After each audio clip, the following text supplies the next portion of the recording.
Comment puis-je protéger ma santé mentale en traversant le Darien Gap? Les dangers physiques du Darien Gap sont bien connus. Pluie torrentielle, inondations, animaux sauvages et dangereux. Mais un risque dont on parle moins est le danger pour votre santé mentale.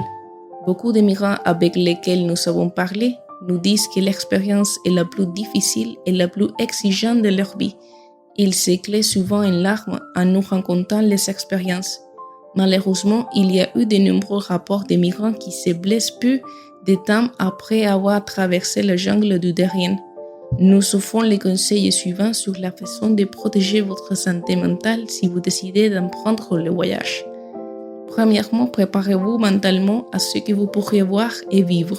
Observez et écoutez les récits des migrants qui ont traversé et réfléchissez à comment vous réagirez à ce qu'ils disent. Deuxièmement, si vous avez une condition de santé mentale qui nécessite un médicament, assurez-vous d'en avoir suffisamment pour couvrir les voyages et au-delà.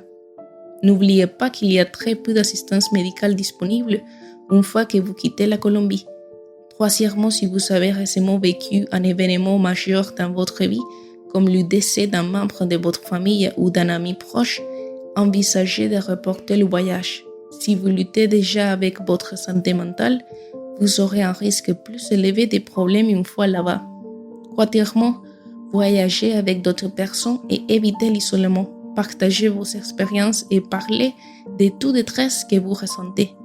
Si vous sentez que votre santé mentale se détériore après avoir fait le voyage, nous vous encourageons à demander de l'aide, que ce soit de vos compagnons de voyage ou des professionnels qui peuvent être disponibles dans les camps de réfugiés tout au long du schéma en Amérique centrale.